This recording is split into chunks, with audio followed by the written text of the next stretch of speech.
Hello children, welcome to the interactive video lecture on Administration, Art and Architecture under Delhi Sultanate. Part 2 covers Art and Architecture. So, let us start. Art and Architecture. The establishment of the Delhi Sultanate in the 13th century is regarded as the beginning of a new cultural phase in India. This was made possible by the interaction of the Turks with the Indians, who held strong religious beliefs and well developed ideas of art, architecture, and literature.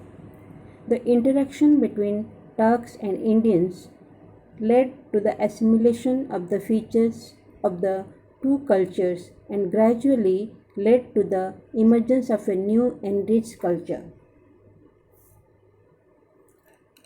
The Turkish rulers constructed many buildings using the architectural features they had borrowed from the Arabs, like the ark and the dome, which were used in the construction of mosques and palaces. The Turks used geometrical and floral designs along with panels of inscriptions containing verses from the Holy Quran. They also used Indian motifs such as the bell, swastika, and lotus. The Turks added color to their buildings by using red sandstone along with yellow sandstone and marble. Buildings of the Delhi Sultans. During his short rule in India, Aibak got a number of buildings constructed. The two famous of these are a mosque at Delhi, the Quatul Islam Mosque adjacent to Qutub Minar, and another mosque at Ajmer and the Adai Din Ka Jhopra.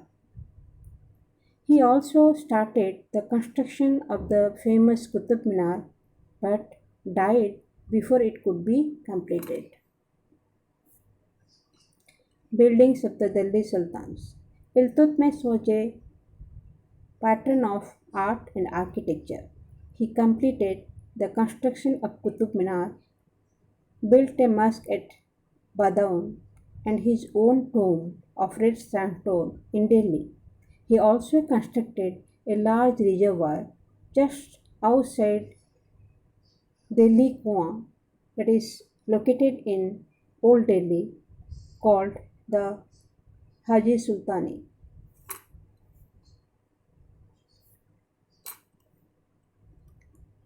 The Khalji period saw a lot of building activity.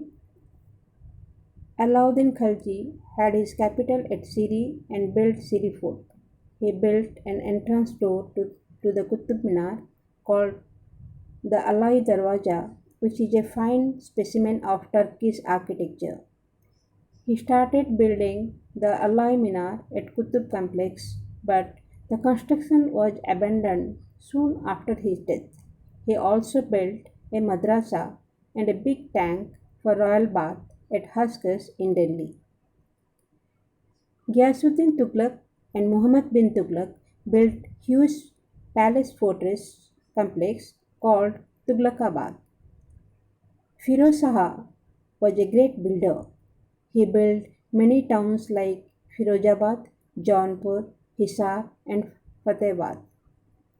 Firoz Shah built new capital city on the bank of the Yamuna called Firoz Shah Kotla and abandoned the old fort city of Tughlaqabad. He laid many orchards and gardens in Delhi. Many beautiful mosques were also built in his period.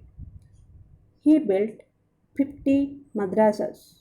Of these, the Firoz Shahi Madrasa at Haskers in Delhi was an important center of higher education.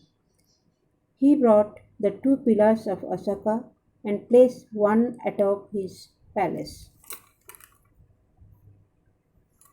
This picture depicts the Firoz Shahi Madrasa at Haskers in Delhi.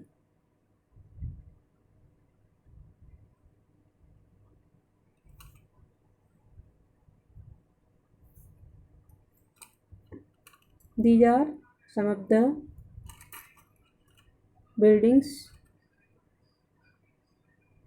minars, palaces, tombs constructed during Delhi Sultanate.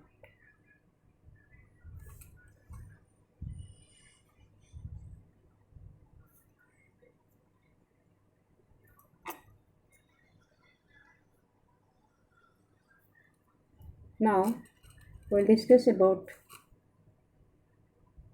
the language and literature under Delhi Sultanate. So this one, part 3, and it covers the language and literature under Delhi Sultanate. When the two cultures interact with each other, its effect is seen in the language and literature of the period.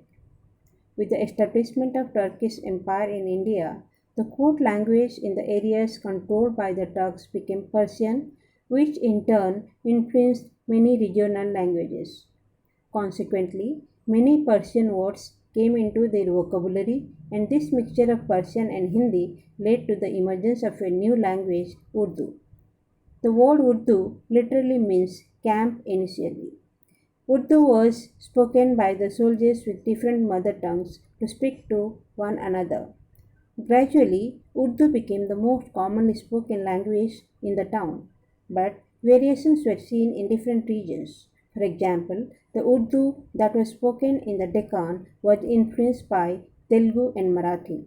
The use of Arabic remained confined to a small group of Islamic scholars and philosophers, since most of the original literature was written in Arabic.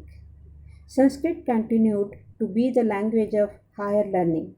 It was used for religious rituals and ceremonial occasions in the courts of Hindu rulers like the king of Vijayanagara. Two forms of Hindi were used during the Sultanate period, Braj and Awadhi. The use of regional languages by the Bhakti saints helped in the growth of these languages. There were a number of poets and writers who wrote original works, poems, and plays in various languages. Some of these poets and writers were influenced by Persian literature. For instance, Amir Khusrau was the most notable Persian writer of the period. However, the theme of his work was often his love for India and the pride of being an Indian. He created a new style of Persian called Savaki Hindi, or the Indian style. His writings include the stories of the sultans. In Khajain al-Fateh, he talks of Alauddin Khalji's southern campaign. Miftah al-Fath deals with Jalaluddin's military exploits, whereas Tughlaqanama talks of Alauddin Khalji's rise to power. Malik Muhammad Jaisi, who was a Muslim scholar, wrote Padmavati in Hindi. Besides, a number of Persian works were translated into Sanskrit and vice versa.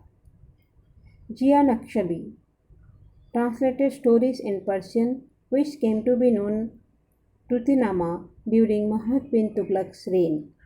The coming of the Turks and the Afghans led to many experiments with new patterns of living. Many of these resulted in the development of new religious movements, languages, art, and architecture, and finally led to the formation of a new composite culture, Indo Islamic culture. Thank you, children.